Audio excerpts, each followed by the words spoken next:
Hello everyone, this is Arun. Uh, in this live session, we'll be seeing the contents of week 10, which is related to routing in hydrology. So, we'll be seeing the different types of routing. So, the contents of this week's live session is we'll be seeing the numericals related to the level pool routing and the Muskingum routing. Both of these are hydrologic routing. And in Muskingum routing, we'll be seeing how to estimate the parameters K and X, and we'll also see how to route a given inflow hydrograph. So before moving on to the problems, we'll be seeing a little bit related to the theoretical aspect of routing.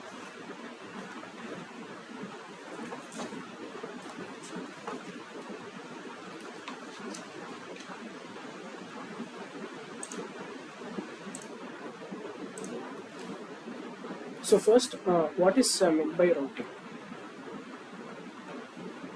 So routing is the process of finding a flood hydrograph at a certain section of the river by using the flood property at one or more section on the upstream side. So for a given reach,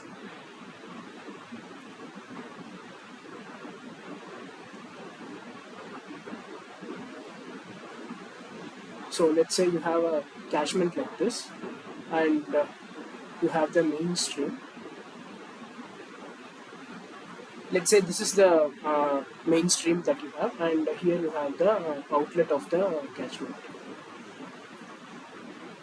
So the rainfall happens on the catchment, and it generates the excess rainfall excess, and it starts flowing in the stream.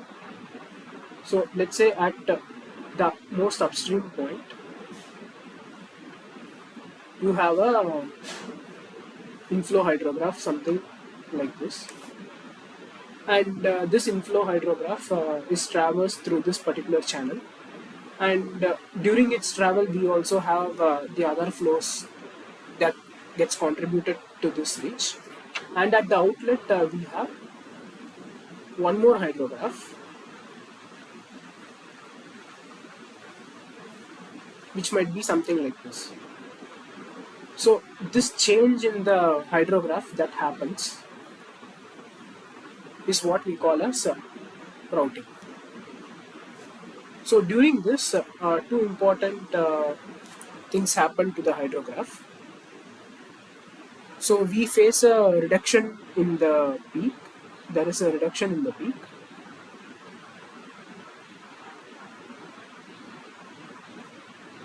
And this is called as attenuation.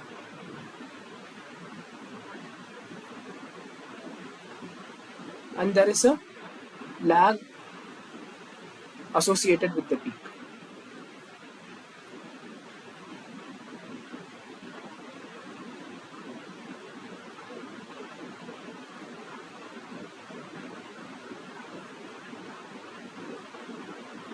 That is simply called as time.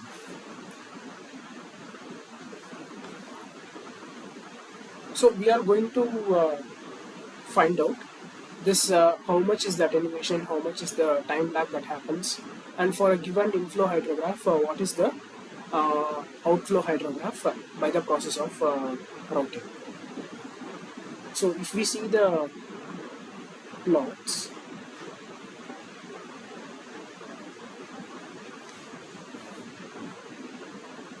so let's say you have a flood hydrograph.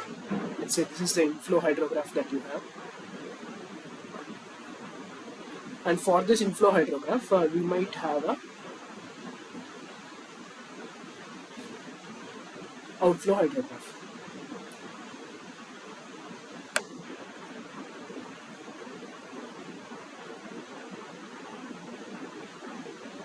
And these are the corresponding points where the peak occurs. So this is inflow comma outflow, and this is time.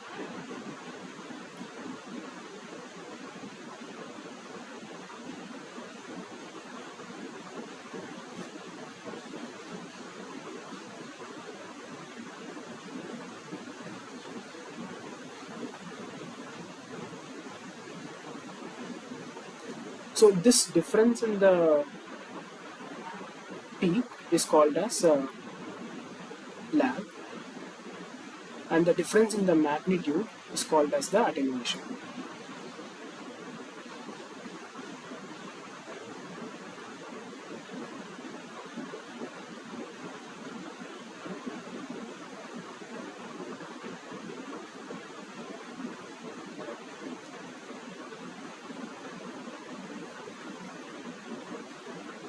The area between the inflow and the outflow hydrograph during the initial stage refers to the volume that is stored in the reservoir or channel, whichever wherever we are routing.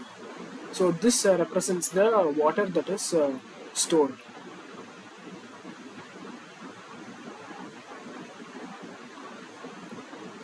And this is because here the inflow is greater than the outflow. So obviously there will be buildup of water.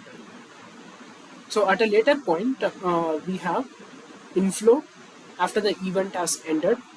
The recession of the inflow hydrograph starts and the outflow keeps increasing. At one point, it becomes greater than the inflow, and at this point in time, we will have the depletion in the storage.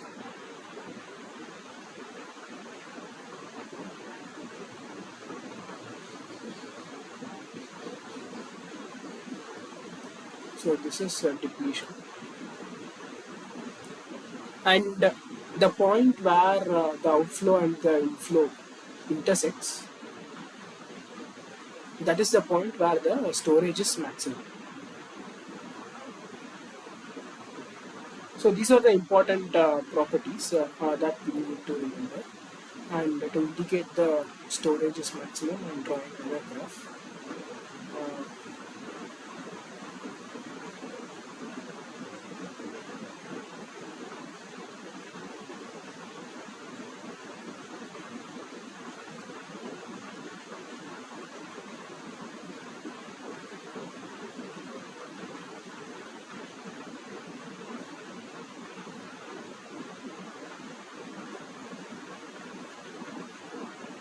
so here it is storage versus time, and this point represents maximum storage.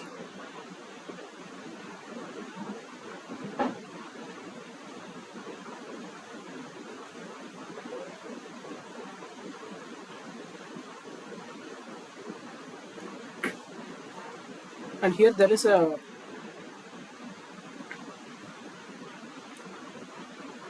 and in this graph, if you observe, the peak of the outflow hydrograph occurs after the point of intersection. This is not always the case. There is one more case when outflow from reservoir is uncontrolled. Uncontrolled in the sense it does not have a gated operation. The spillway may be just a Ogi spillway, or simply you can say some kind of weir structure which does not have any control.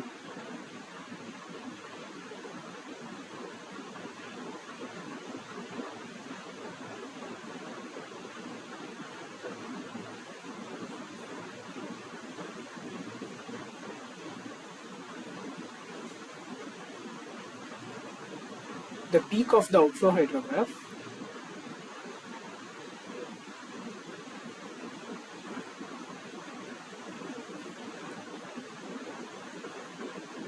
will lie at the point of intersection of the inflow hydrograph.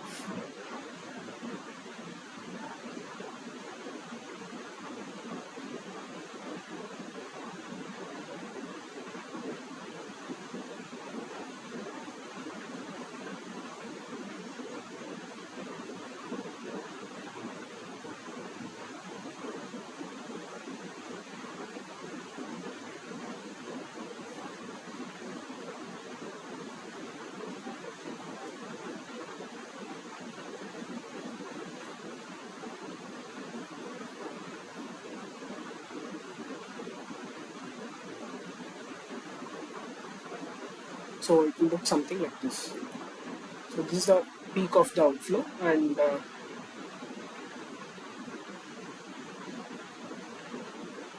that is the point where it intersects the inflow hydrograph also.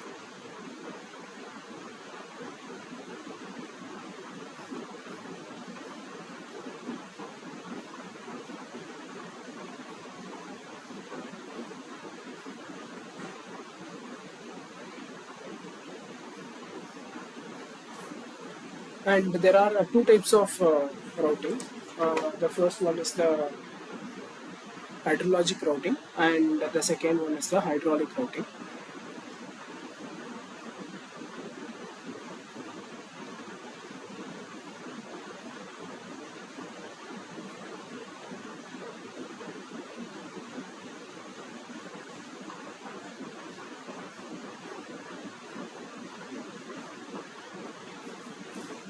So in hydrologic routing,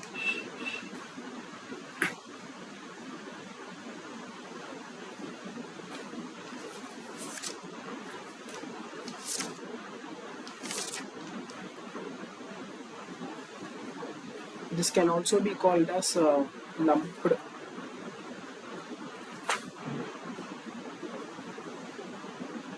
routing.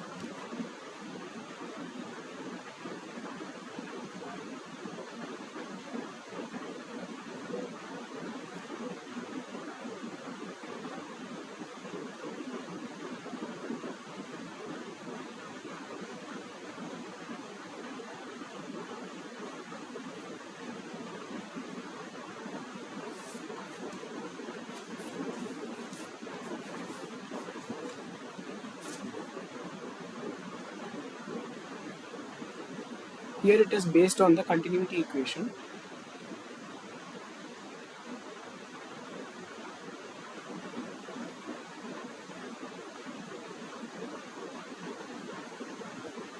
And we need a flow storage relationship.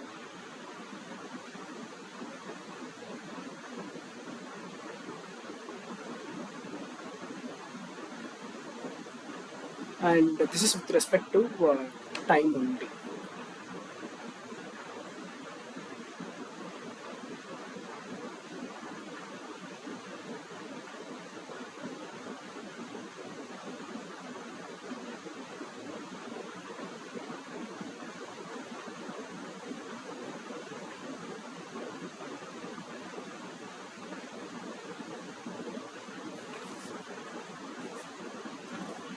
So here we have a inflow hydrograph, and we have some kind of function which we call as transform function, and after that we will have the outflow. So the basic equation is the continuity equation, which is very well known. ds by dt is equal to inflow at time t minus outflow at time t. And the storage function can be written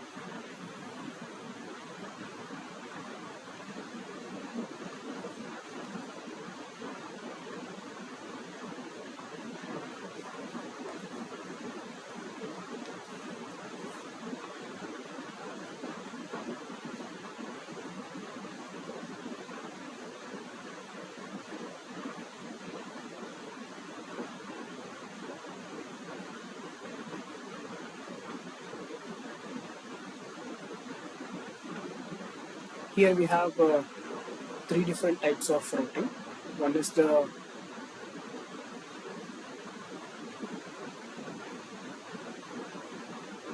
reservoir routing, also called as level pool method, and this is also called as modified pulse method.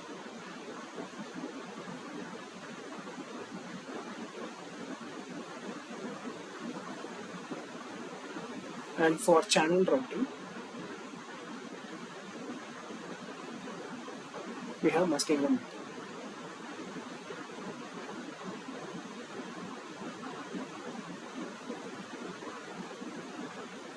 And the last method is the linear reservoir model.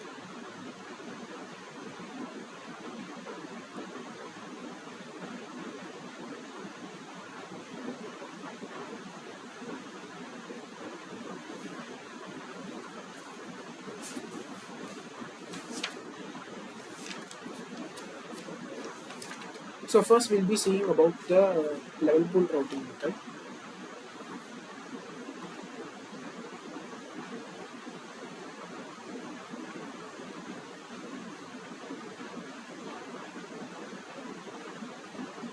So this is applicable for a very water body with a very wide area when compared to its depth.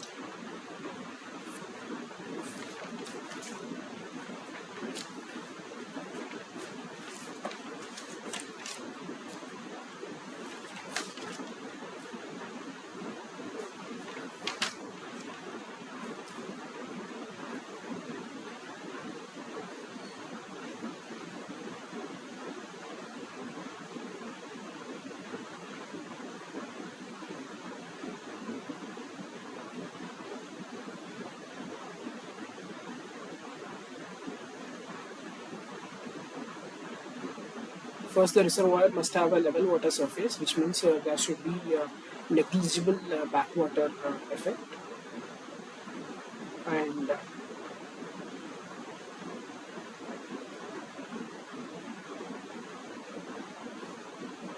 width and depth of reservoir pool is large.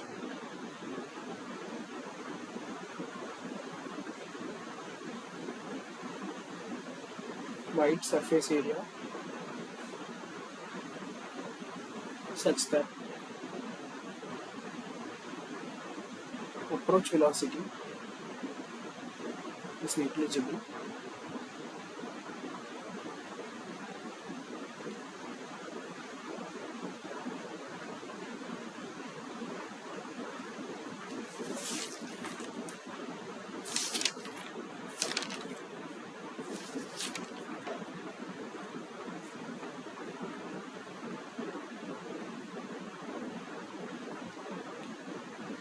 So in this method, the time interval between the hydrograph is broken down into small durations.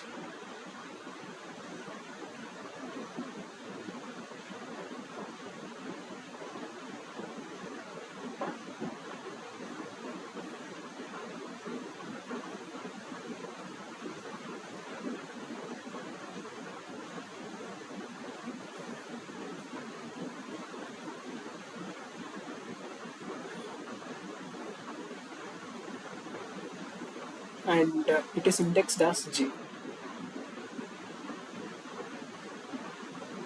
That is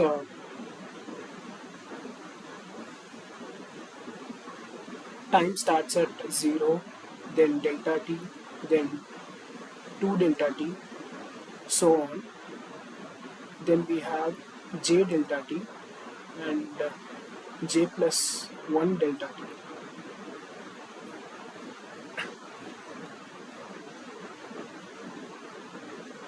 Now we know the continuity equation.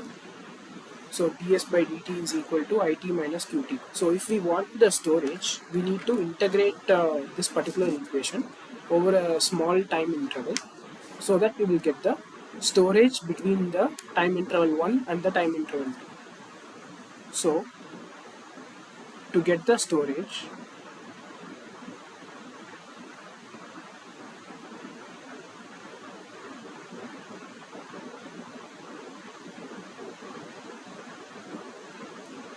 J delta t and J plus 1 delta t,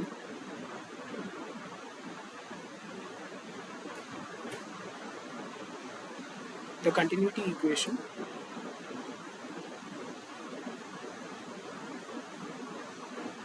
is integrated over this interval.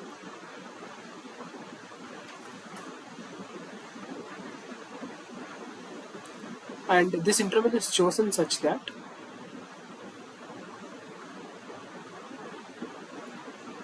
delta t is such that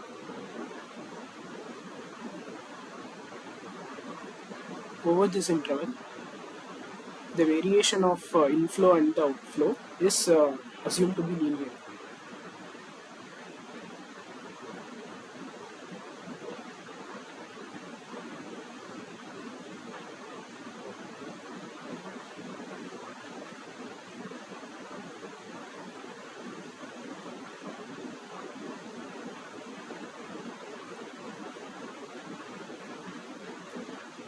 So we have the continuity equation, ds by dt is equal to it minus qt. Now I'm going to rearrange this and apply the integral. So ds is equal to it dt minus qt dt. Now I'm going to apply the integral. So at jth interval, storage is named as Sj. J plus 1th interval, storage is named as Sj plus 1. ds is equal to, and in flow, similar indexes we can have.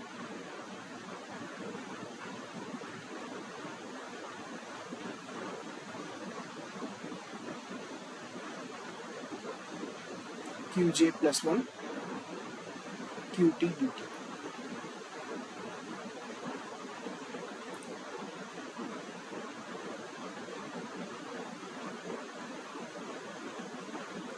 So here we need to know what are the notations that we are using.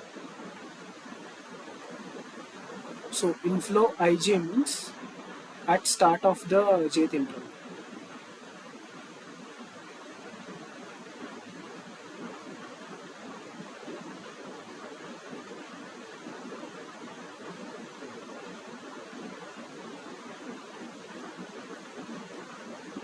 Ij plus 1 at end of jth interval. Similarly for outflow also, Qj and Qj plus 1, and storage also, Sj and Sj plus 1.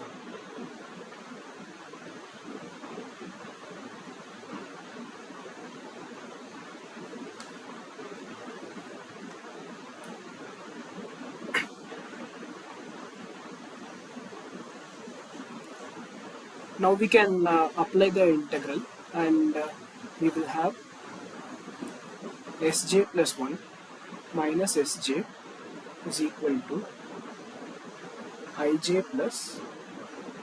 plus 1 by 2 into delta t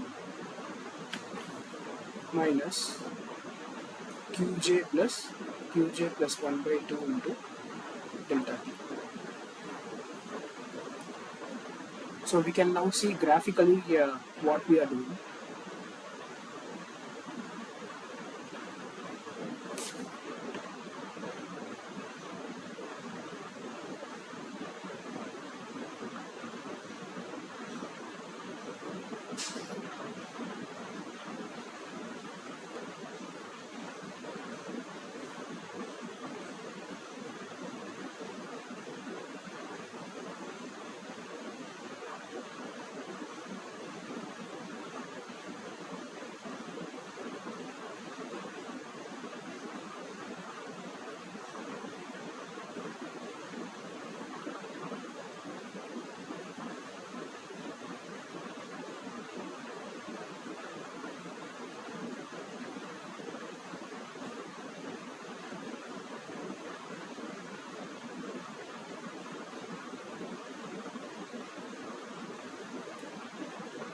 So here it is inflow, outflow, and here it is variation with time, and here it is storage and variation with time.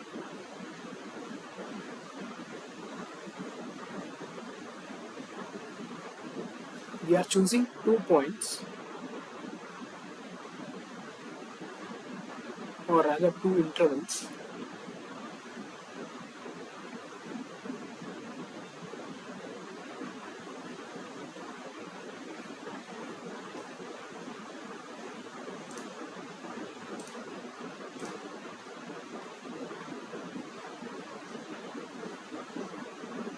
So we are choosing 2 intervals.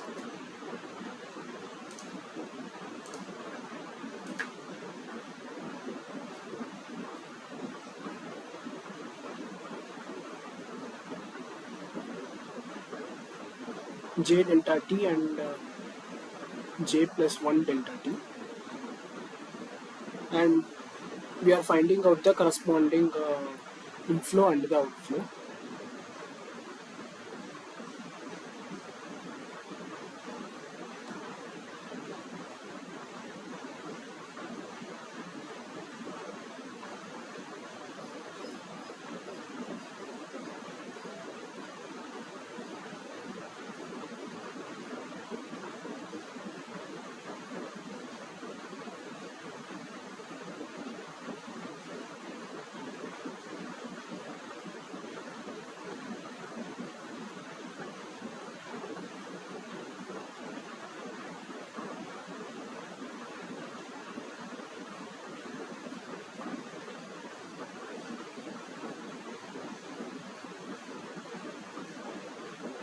So this will be ij plus 1 and qj plus 1. Then we have qj and ij. Similarly, if we bring that to the bottom,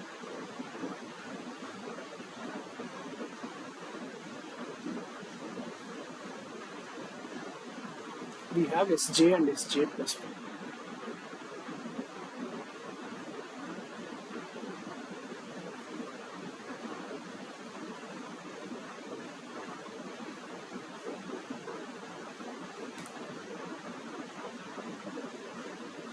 And this time interval is delta t, difference between this.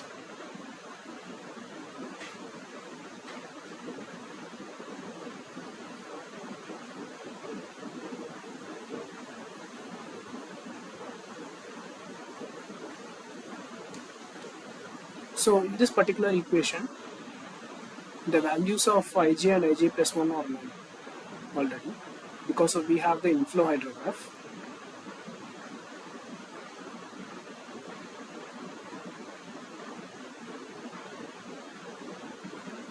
And the values of qj and qj plus 1 also will be known.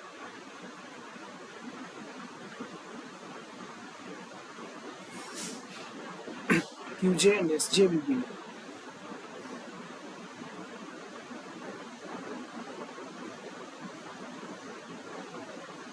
From the calculations of the previous time intervals.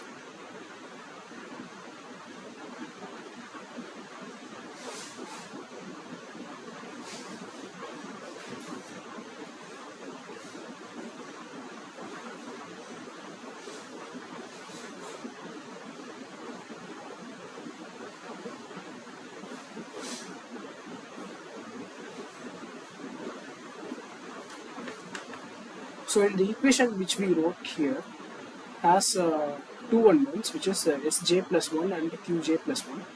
Now we need to see how to determine these two unknowns.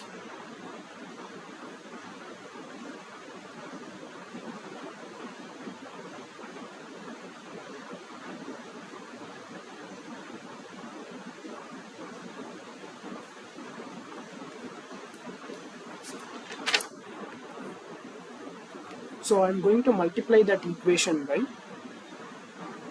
2 by delta t.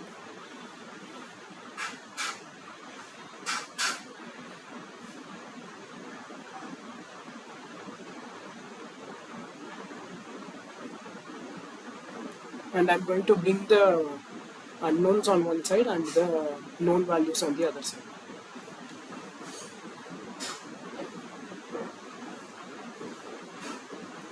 So you will have an equation something like this: sj plus 1 by delta t plus qj plus 1. This is unknown, which is equal to ij plus 1 plus 2sj by delta t minus qj.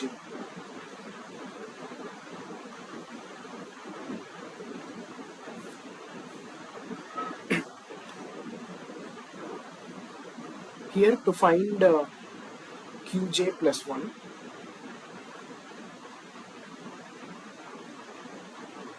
we need a storage outflow function.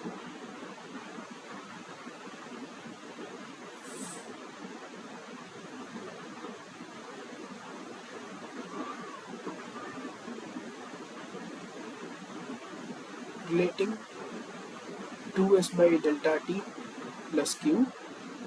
This is q. So this we can derive by using the relation which we already know. So for any given reservoir, we will have these two relations. So one is the stage discharge curve and another one is the storage elevation curve.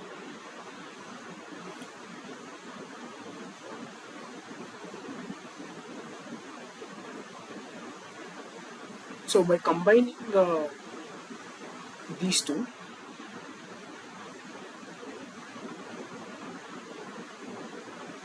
we can get another graph relating Q and 2s by delta t plus Q. So this will be something like this.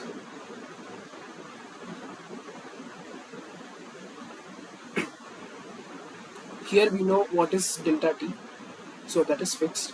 And for a given elevation, we know what is the storage, we can derive that. And for a given elevation, we also know what is the discharge. So we can develop this graph.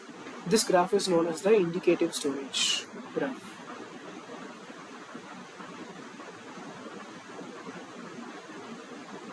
This term is called as indicative storage, and it relates to the discharge.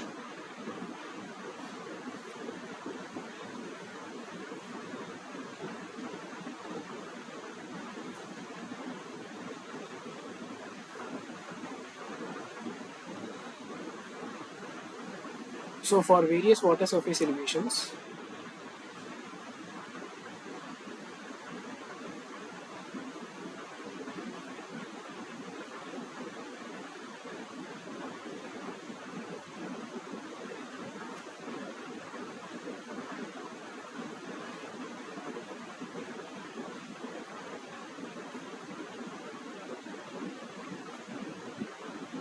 we find the value of S and Q, and we compute 2s by delta t plus Q and plot Q versus 2s by delta t plus Q.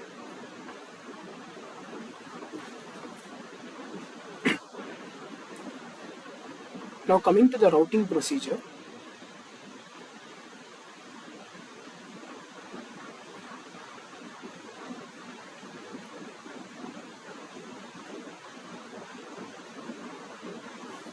the flow through time interval J,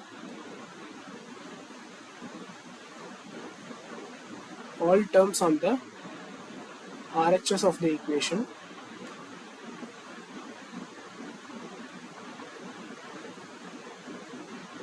is known, and 2sj plus 1 delta t plus qj plus 1 can be found.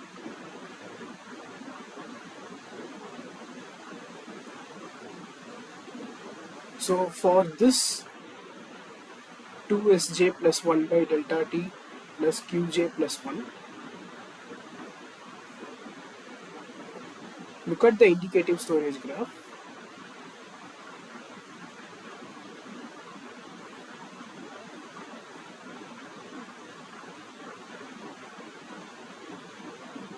And interpolate for Q. So with this we will be able to obtain what is the discharge. Then for the next time interval,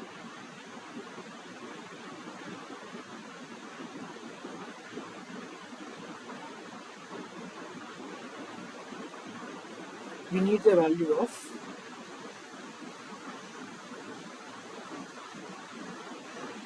two Sj plus 1 by delta t minus Qj plus 1. So this is the second term on the RHS for next time interval, and this can be found by using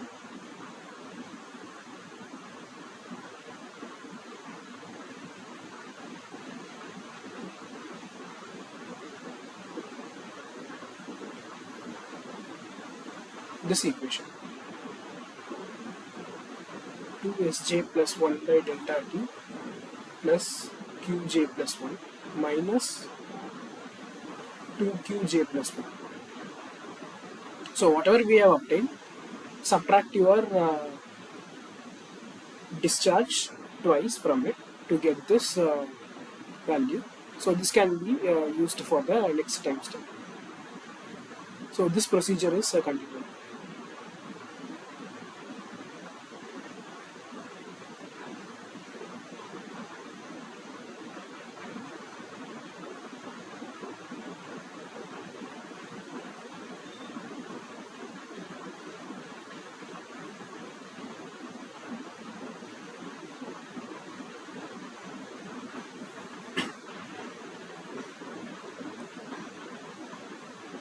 So let us see some problems related to the level pole routing.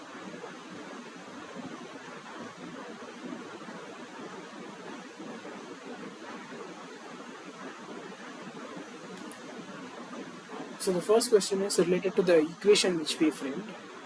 The outflow queue and storages for emergency spillway are linearly related, and they have given the relationship between discharge and storage. Q is equal to S divided by 10,000, where Q is in cubic meter per second and S is in cubic meters. Now we need to determine what is the outflow from the reservoir at the end of 2 hours if the inflow rate is 500 qmax at that particular time. And at the beginning of the time step, we can assume inflow, outflow, and storage to be 0. So we can see how to solve this small question.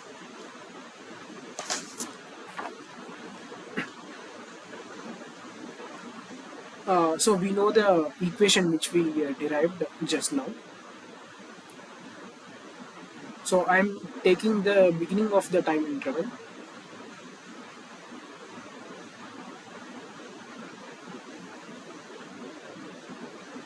as j equal to 1 and end of time interval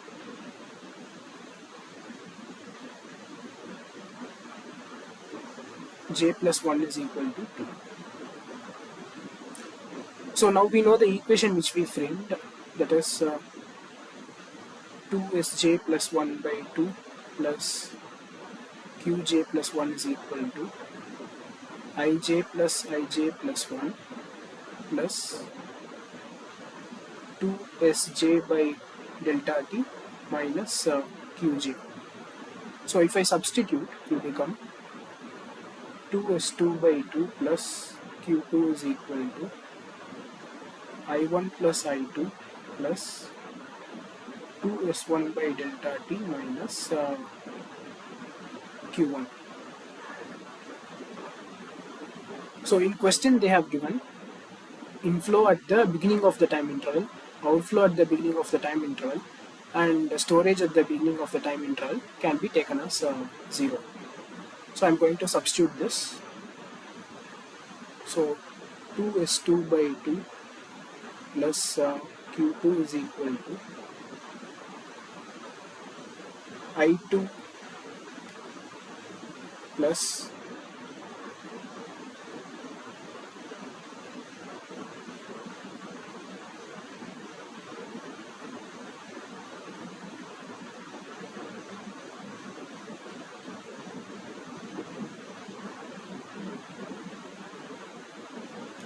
so S1 and Q1 both are 0, so it will be just I2.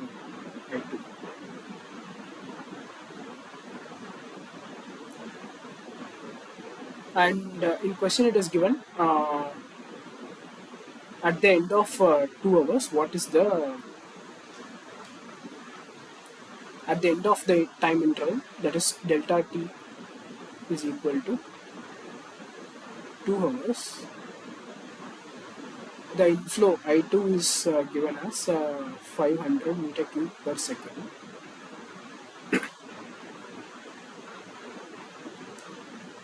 And there is a relationship between the storage and the discharge, that is given as Q is equal to S divided by 10,000.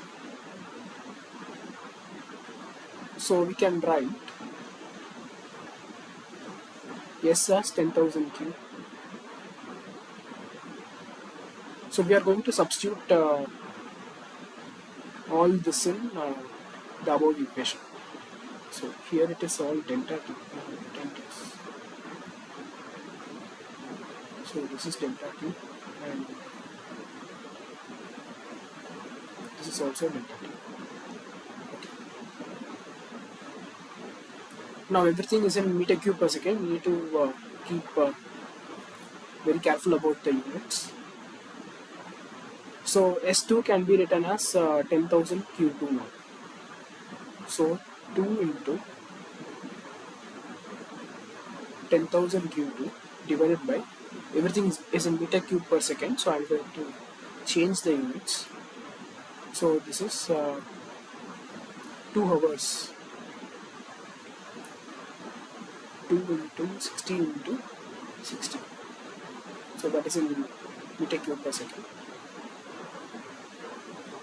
Should be equal to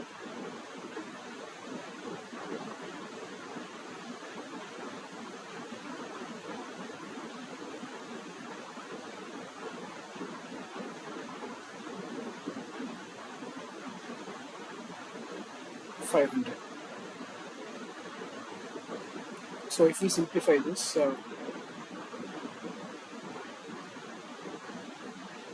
and here we have a term Q2 also.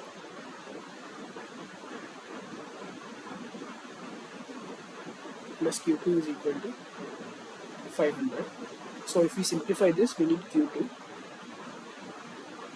So Q2 will be equal to 132.35 meter cube per second. So this is how a simple question can be answered.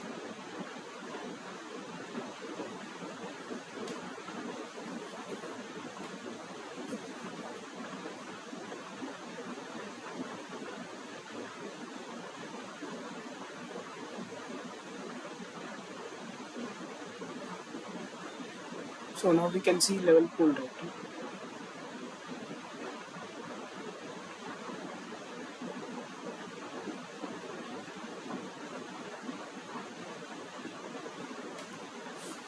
So in the second question, the storage elevation discharge relationship for a reservoir is given. So for different elevation, you have a particular storage, and for different elevation, you have a particular outflow discharge for a given reservoir.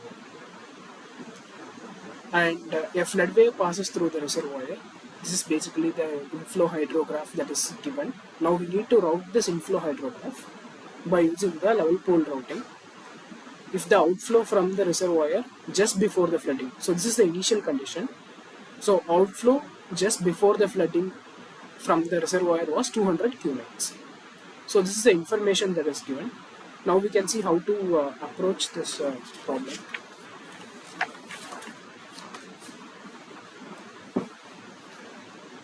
So if you see the question, the inflow hydrograph is given at every 6-hour interval. So we will fix our delta T as 6 hours itself for convenience. So take delta T is equal to 6 hours. That will be 0.25 days. So the first step, they have given the storage elevation discharge. So what we saw in the level pool routing is, we need to derive this relationship. So you have elevation discharge, you have storage and elevation. From this we need to find out this indicative storage, that is 2S by delta T plus Q. That we are going to calculate now.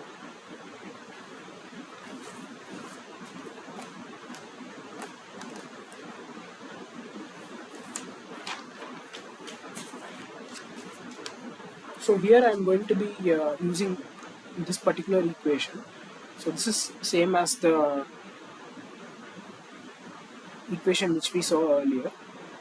Ij plus 1 by 2 plus S1 minus Q1 delta T by 2, that is Sj, should be equal to Sj plus 1 Qj plus 1 delta T by 2. So if you multiply this by 2 by delta T throughout, you will end up with this equation which we saw earlier, plus 2Sj by 2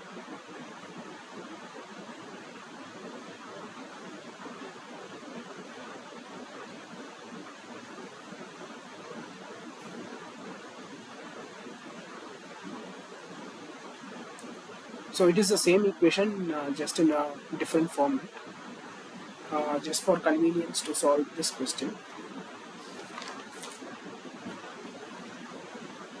So we'll be using this equation 1. So here the indicative storage is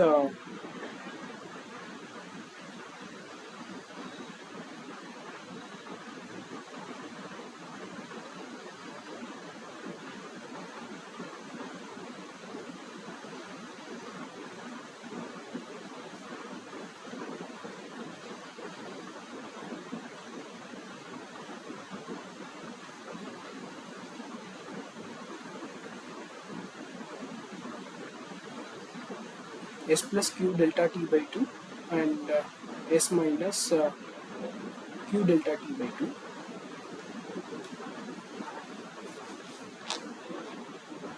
So in question we have given elevation.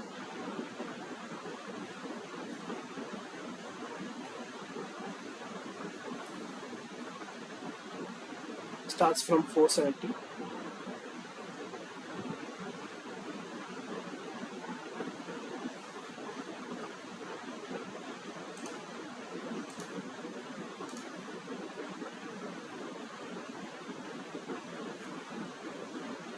Four 472, and we have 476.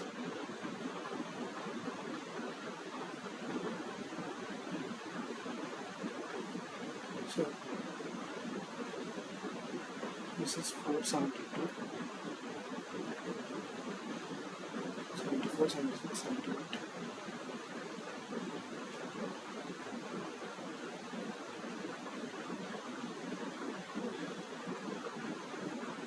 We have up to 486 as elevation.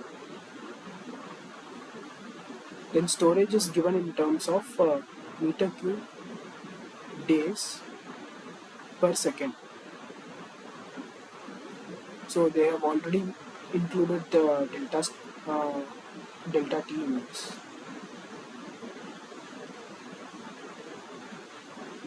Zero.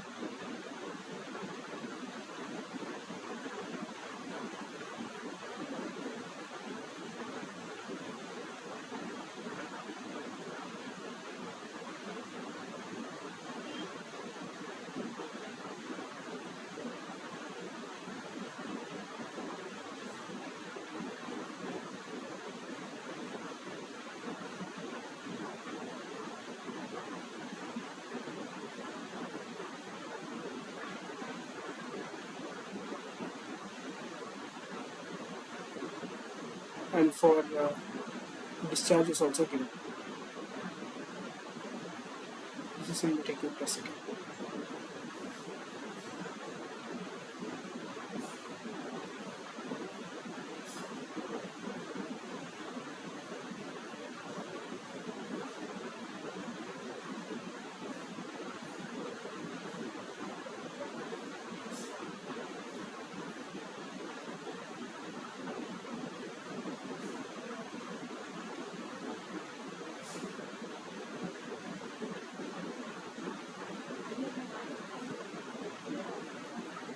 Now we need to compute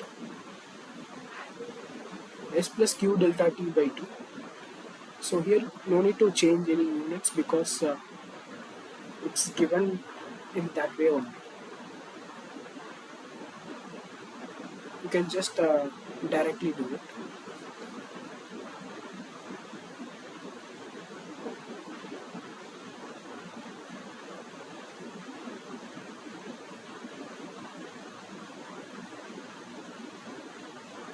So this will be for one time step I am calculating 51.62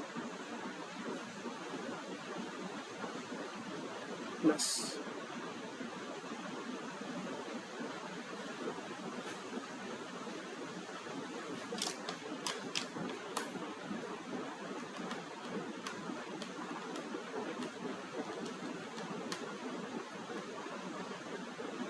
0.25 days.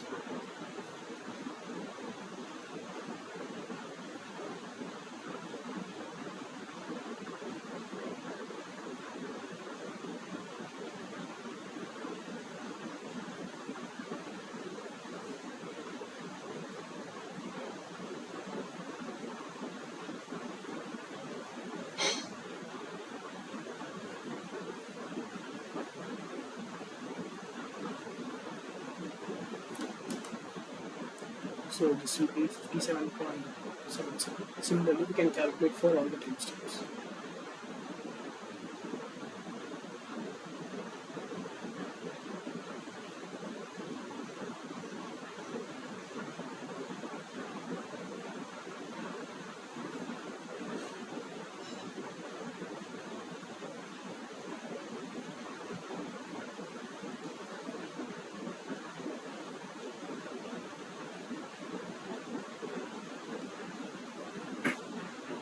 Similarly, we can calculate S minus Q delta T by T.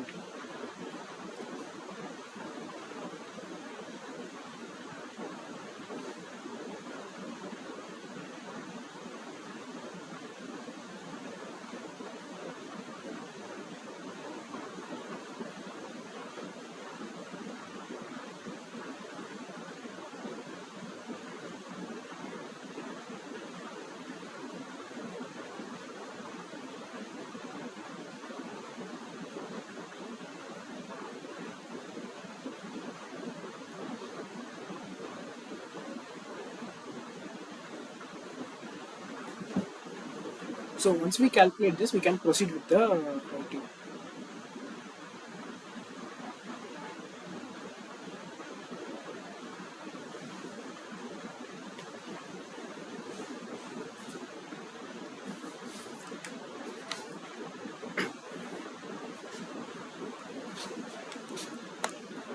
So at the beginning,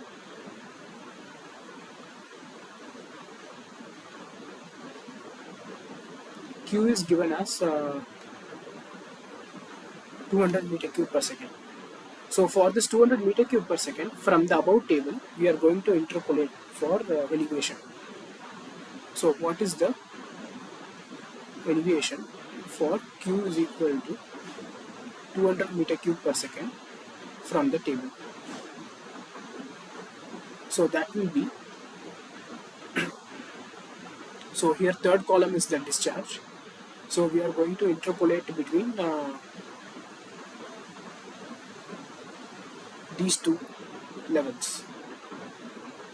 So we need to find elevation.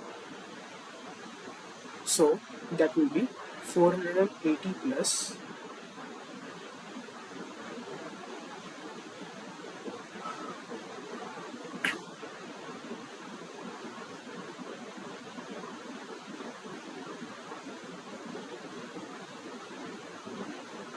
'So elevation varies from 482 to 480 over a discharge of 247.8 minus 110, and we need to find out for 200 cubics and the initial value is 110.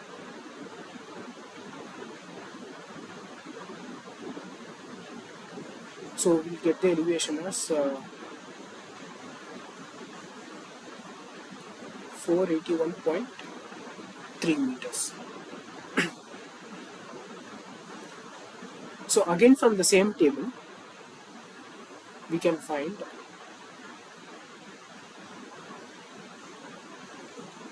S minus Q delta T by 2.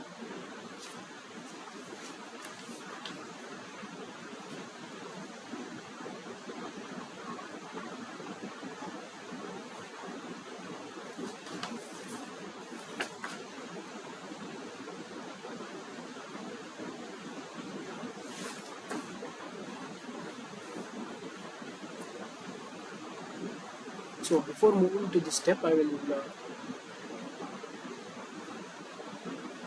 prepare the table so that you can understand what we are doing. So this is the inflow hydrograph that I am going to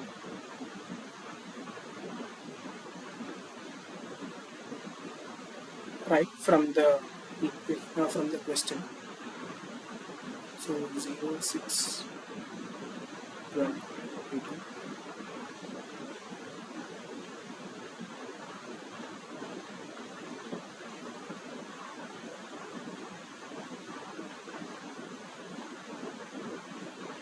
Goes up to 72 hours, and we have the inflow values.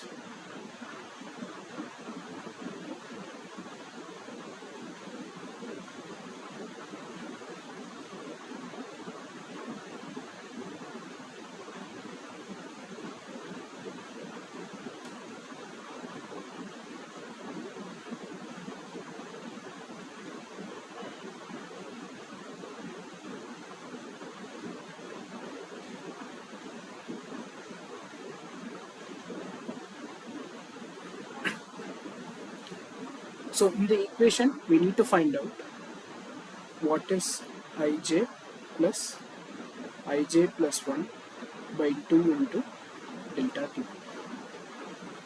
So we are going to find that. So first column will be empty, and we are going to add this and make an average and then multiply with delta t. So that will be 21.75. Similarly, we have to do for all the time step.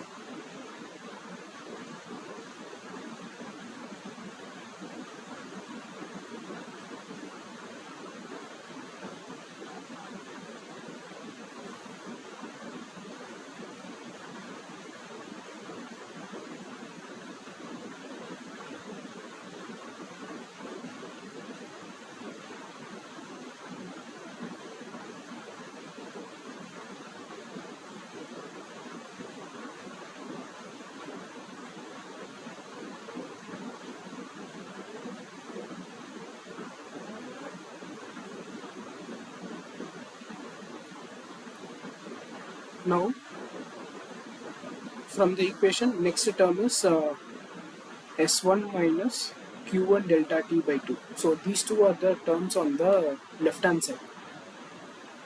So this is term 1 in LHS.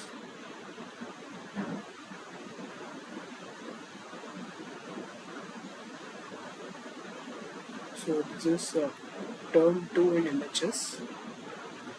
And we need to find this one, the RHS term.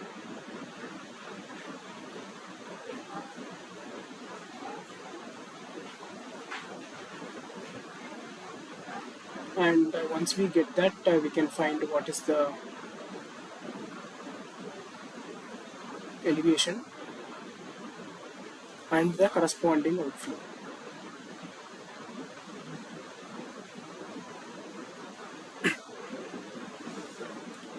So for the first time step, we have the outflow as 200 cumex, and we have found what is the corresponding elevation.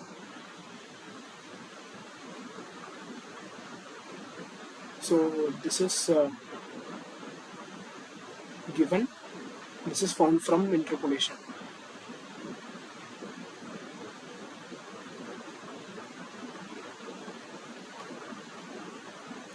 And next step, what we are going to do is, we are going to find out what is S1 minus Q1 delta T by 2. So we know from the table, from this particular table, for 200 cumex, we can find out what is S minus Q delta T by 2. So we are going to find that.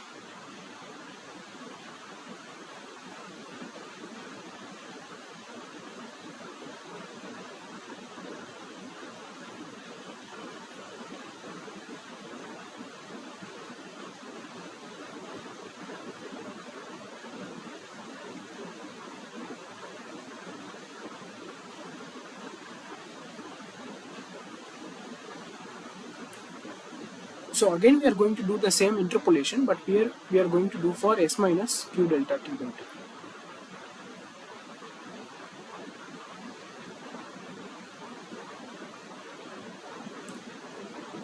So from the table, we can see what are the limits. So we are going to do between these two. So 278.61 and 334.66. And for the elevation, 482 to 480. So our lower limit is 278.61. That will come here. And our S minus Q delta T is varying between 334.64 and 278.61 over the elevation 482 and 480, but we need it for 481.3 with respect to the lower limit. So this is linear interpolation which we are doing. So this we are finding out to be 315.04. Now coming back to this table, we will write 315.04 in this particular place.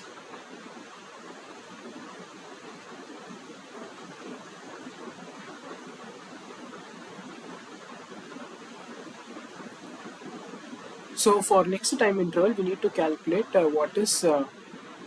This is S2 plus Q. That is the right hand side term. We need to calculate what is S2 plus Q2 delta T. So how can we calculate that?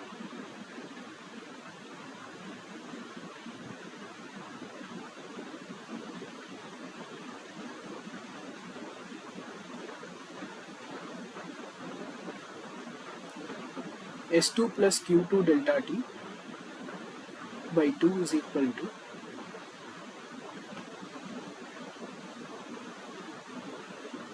I1 plus I2 by 2 delta T plus S1 minus Q1 delta T by 2. So this is what we are going to do. So we are going to add these two terms and put it here. So that will be 343.79, and for this particular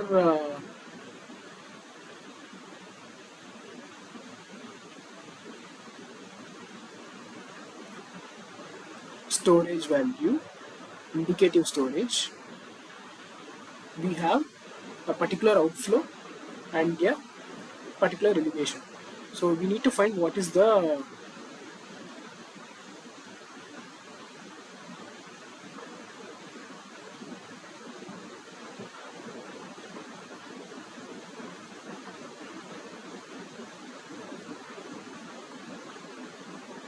elevation and outflow for this particular time step.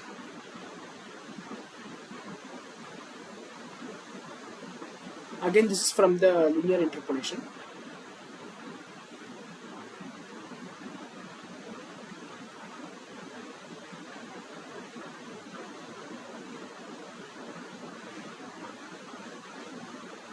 So I will write this, which is equal to 28.75 plus 315.04.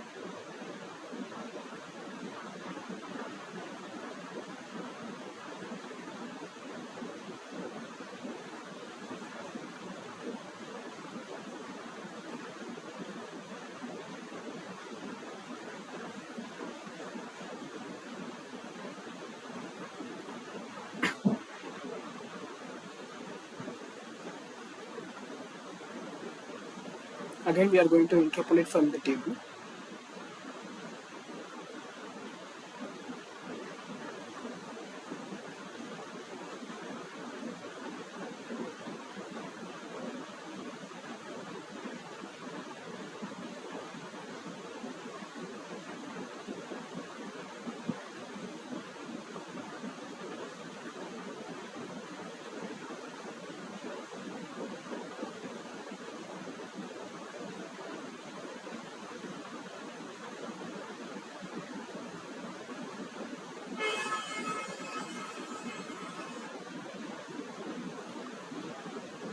So that will be 167.3 cubics, and for this particular discharge we can find out what is the elevation.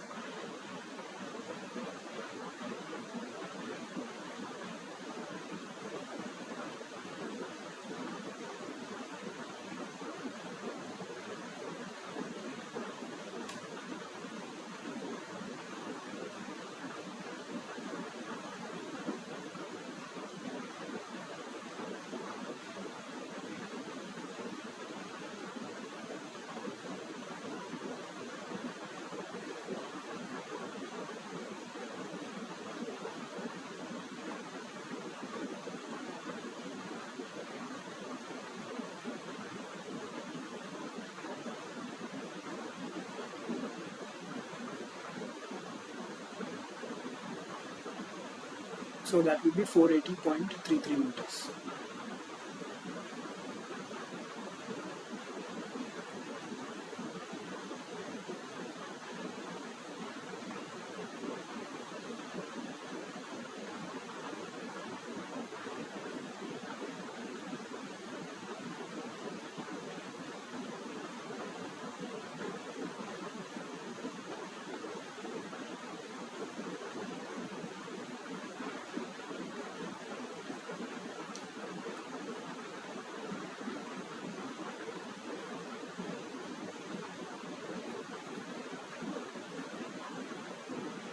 So for the next time interval, we need to find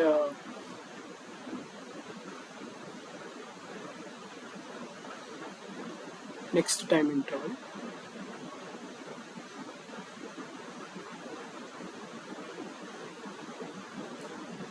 Find S1 minus Q1 delta T by 2.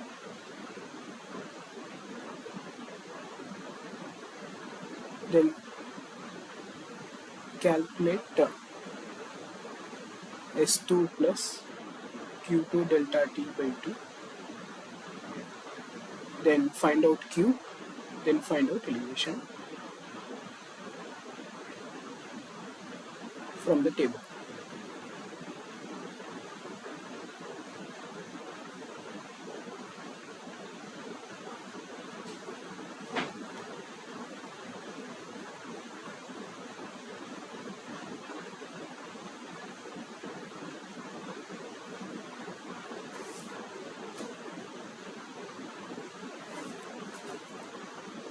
So for elevation of 480.33,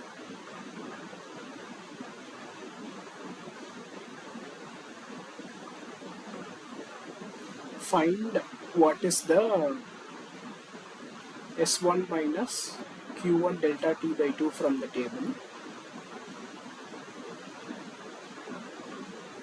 Then S1 minus Q1 delta T by 2 plus I1 plus I2 by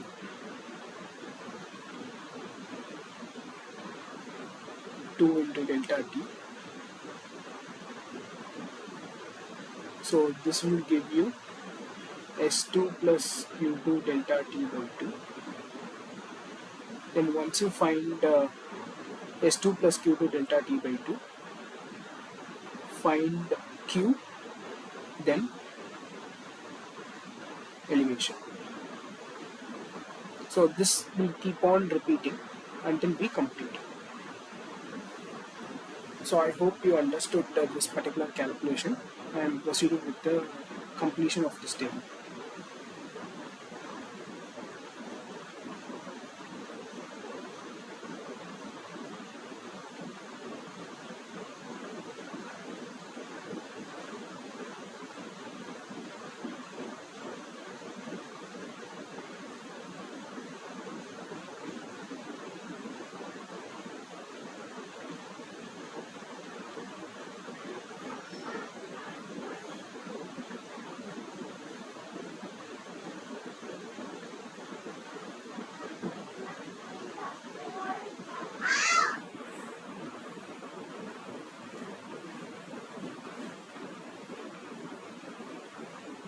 So this two we can write it here.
So now we can move on to the Muskingum method.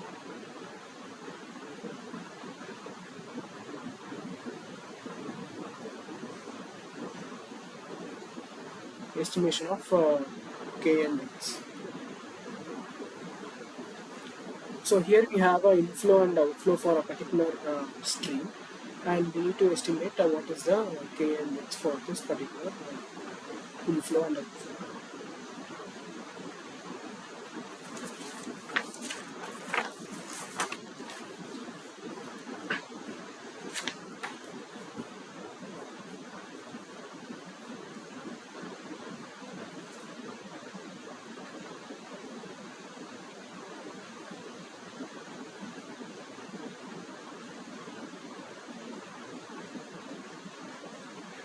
So the procedure is a graphical procedure.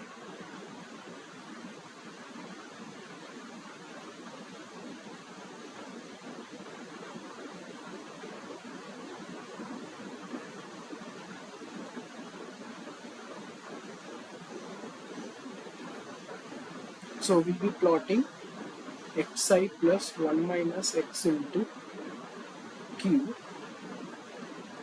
This is the different storage,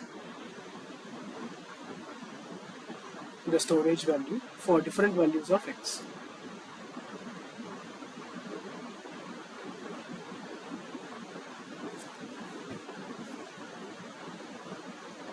Between 0 to 0.5. So x varies from 0 to 0.5, and the optimum value of x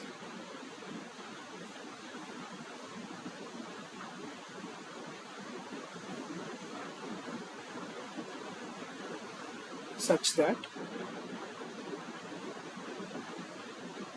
the graph produces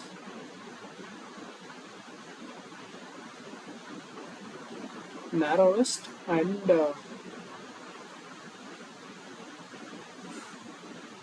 straightest loop graph of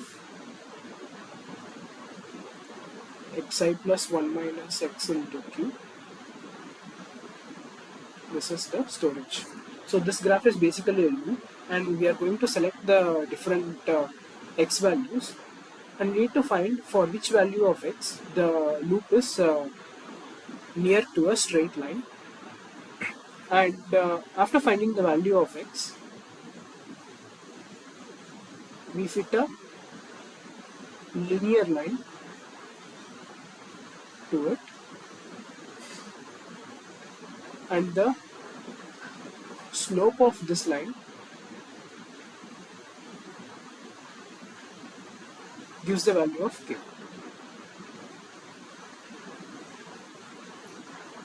So let's see how to proceed with this problem. So first is time is given, inflow is given as meter cube per second, and outflow is also given as meter cube per second. And we will find what is I minus q into delta t. This gives us the storage, and we are going to accumulate the storage.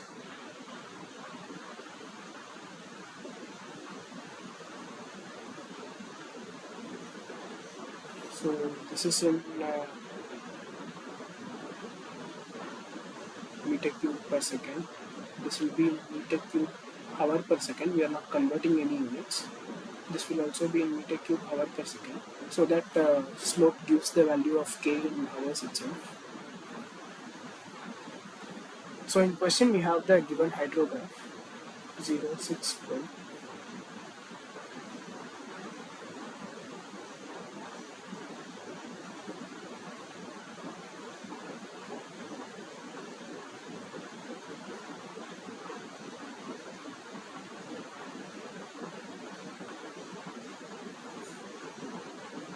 So up to 66 hours we have values.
So now we are going to find out the difference between these two.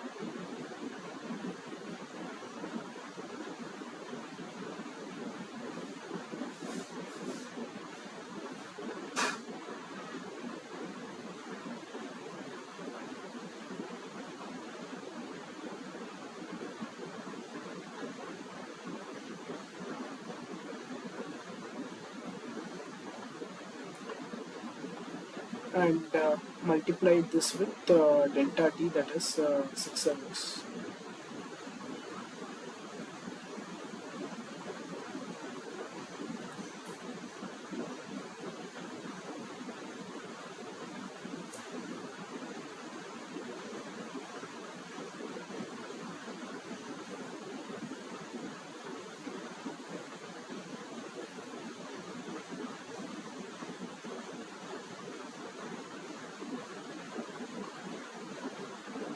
And we are going to cumulatively sum it.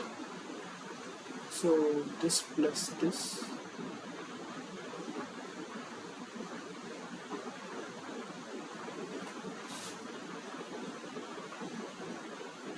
so and so on. We will continue that.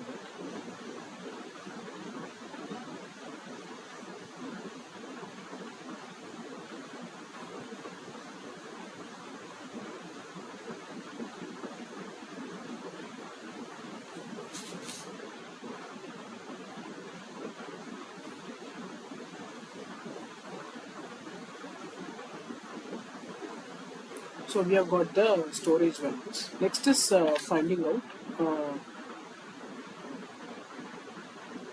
xi plus 1 minus x into q. We are going to do for different values of x. So x equal to 0.2, x equal to 0.3, x equal to 0.4, and we'll do for x equal to 0.5. So we have the inflow, outflow is also known. Just substitute the value of x and find out what is the value.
Now we are going to plot a graph between xi plus 1 minus x into q for a particular value of x. This is the summation of this.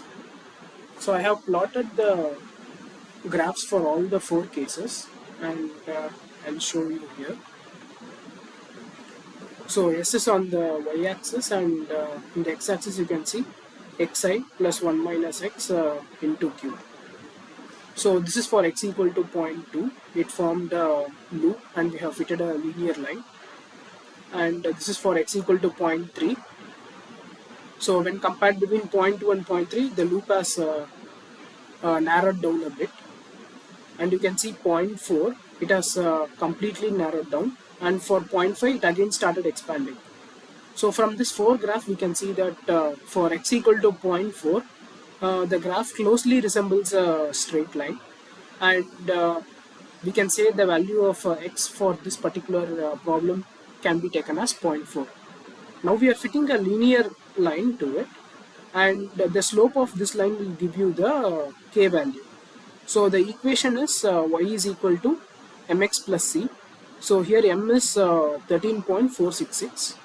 Your k value is 13.46 hours. So from the graph we can say that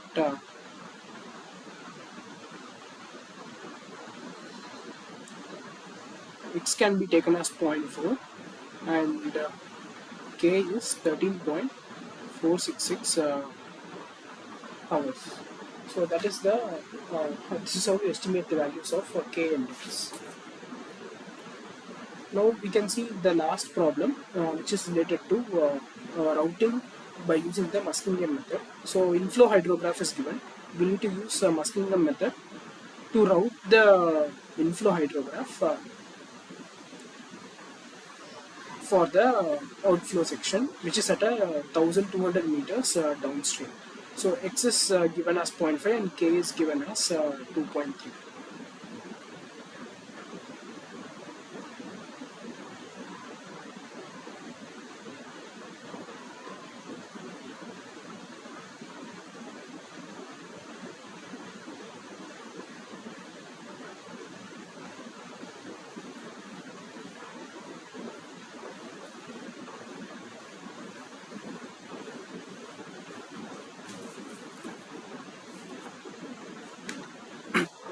So we know the Muskingum routing equation, that is Qj plus 1 is equal to C1 into Ij plus 1, C2 into Ij plus C3 into Qj. And we can estimate C1, C2, C3 if we know the values of K and X. C1 is given by 0.5 delta T minus Kx divided by 2 into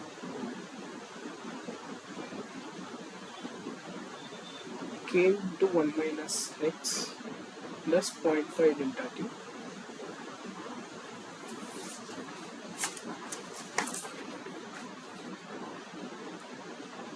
And C2 is given by 0.5 delta T plus Kx divided by K into 1 minus X plus 0.5 delta T.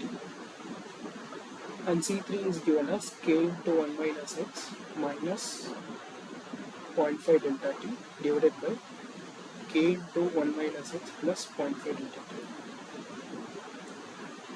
So here K value in this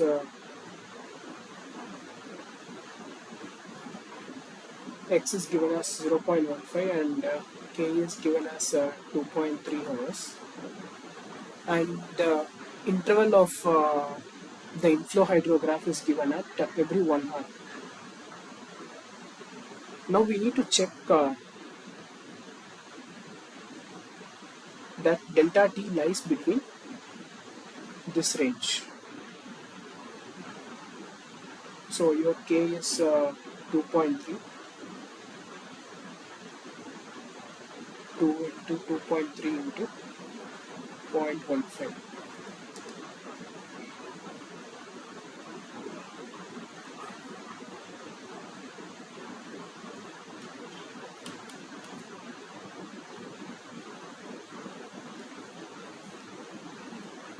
So if we take delta T is equal to 1 hour, same as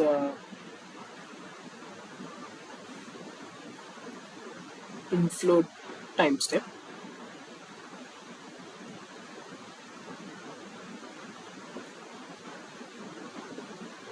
that is well within the range. So we can take delta T is equal to 1 hour. So once we know K, delta T and X, we can compute the value of C1, C2, C3. Here C1 is 0.0631, C2 is 0.3442, and C3 is 0.5927. And we need to note that C1 plus C2 plus C3 should be equal to 1, and C1 comma C2 comma C3 is always greater than or equal to 0. It cannot be negative. It's always greater than or equal to 0. So now we have all the parameters. We can route the inflow hydrograph.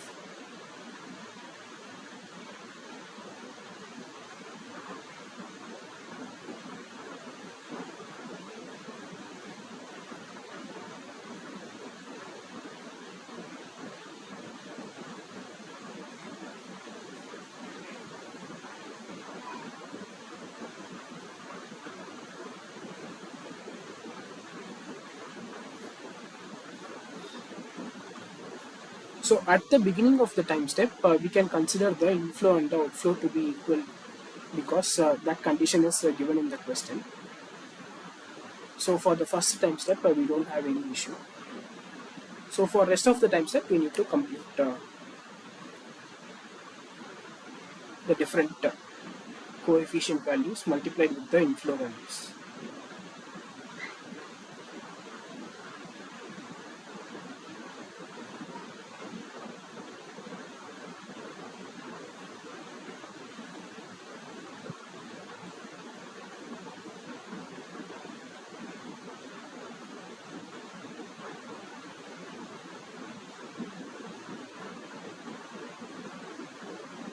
So we have up to 20 hours of inflow values.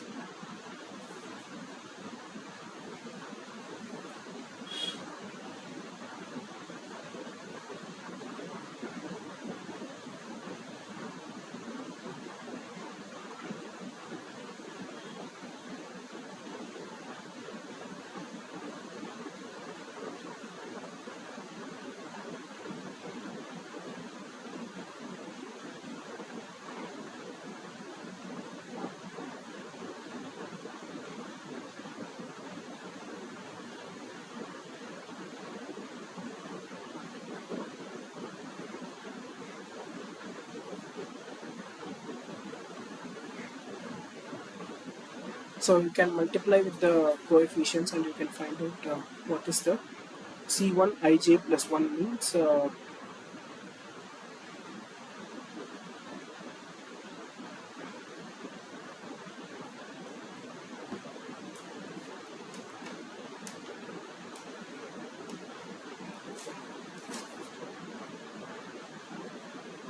So here first is ij plus 1. So you are going to multiply 4 with your C1, that will be 0.25. So similarly for the next time step, we can.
So Qj plus 1 is the summation of all these three.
So once we find out Qj plus 1, we can plot the inflow and the outflow. So here the red color is the inflow hydrograph and the blue is the outflow hydrograph. You can see there is a significant lag that has happened as well as attenuation that has happened. Now we can find out from the table what is the lag that has happened and what is the magnitude of attenuation. So if we see the inflow hydrograph, so the peak is 20.5 qmax and it occurs at the 9th hour. And if I see the outflow hydrograph, we can see the peak at 11th hour, that is 18.75. So the time lag is 11 minus 9, that is 2 hours, and attenuation is equal to 20.5 minus 18.75, that is 1.25.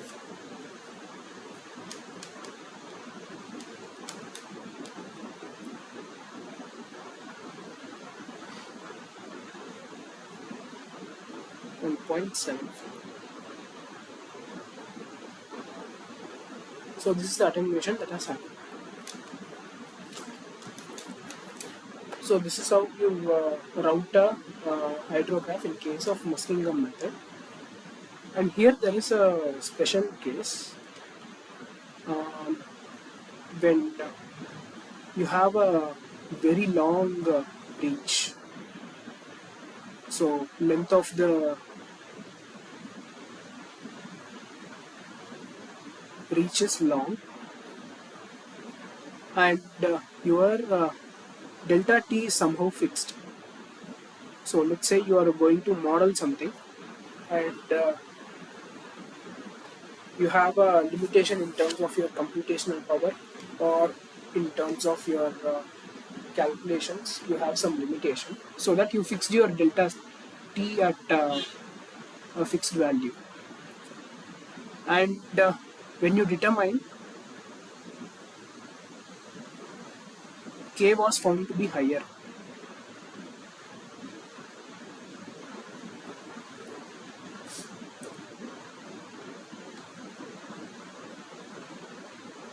so in that case what will happen is your condition for delta t, that is k should be between delta t should be less than k and delta t should be greater than 2kx. This will not be satisfied.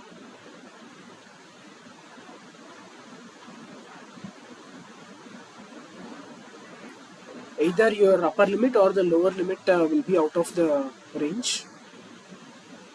And one more is when you try to calculate C1, C2 or C3 may be negative. So in this case, how to proceed with the Muskingum routing? So for that, what we can do is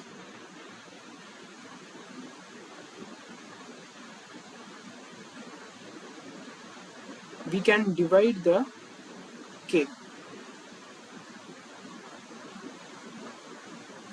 into different segments, say k1, k2, k3, so on up to kn. So k represents the time of passage of the flood wave from one end of the reach to the other end of the reach. So for this entire channel, if it is k, we are essentially dividing this channel into n segments. So here, so for this it is k1, for this is k2, k3, so on up to kn until the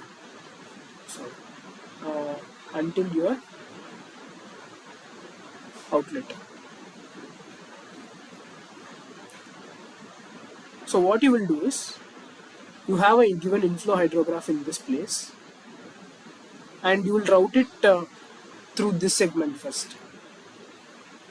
So for this particular small segment, you will apply Muskingum method. So you will find Q1. So this Q1 will be the inflow for the next segment.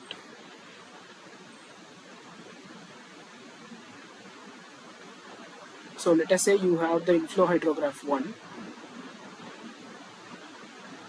For this segment, I2 will be equal to Q2, and you will do the routing again.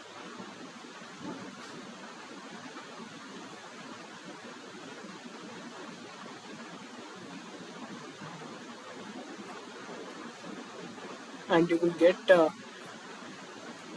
I2 will be equal to Q1 here. Here you will get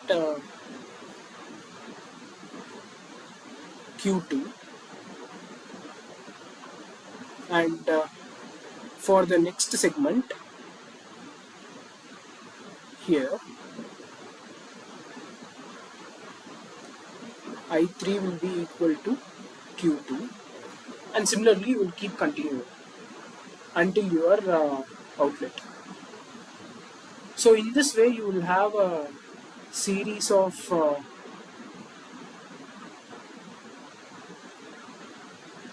inflow and outflow hydrograph. So if this is the inflow hydrograph, so you will have an outflow hydrograph for the first segment, then you will have for the second segment, then you will have for third segment, and at the outlet finally you will be arriving at this segment. So continuously you will be routing. So this is I1,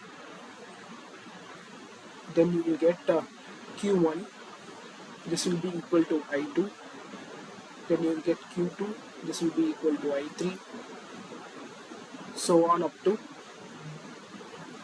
so this will be equal to Qn minus 1 will be equal to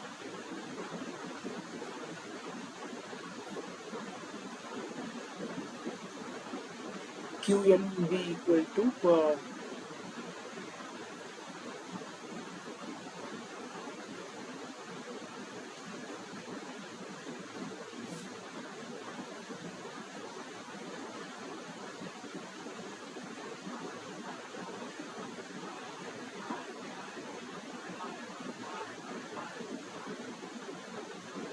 Qn minus 1 will be equal to In, and this will be the Qn, which is the final outflow hydrograph.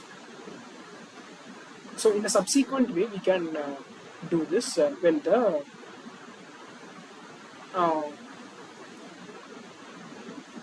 limit is not satisfied, when this condition or this condition is not satisfied.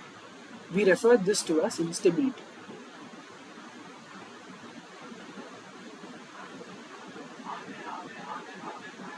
So this is how we can find out for when the reach is very long and your delta t is fixed because of some limitation, and your k value for that particular reach is very high. You can divide it into different segments and you can route each of them. So that's it for today's session. I hope this is informative. Thank you.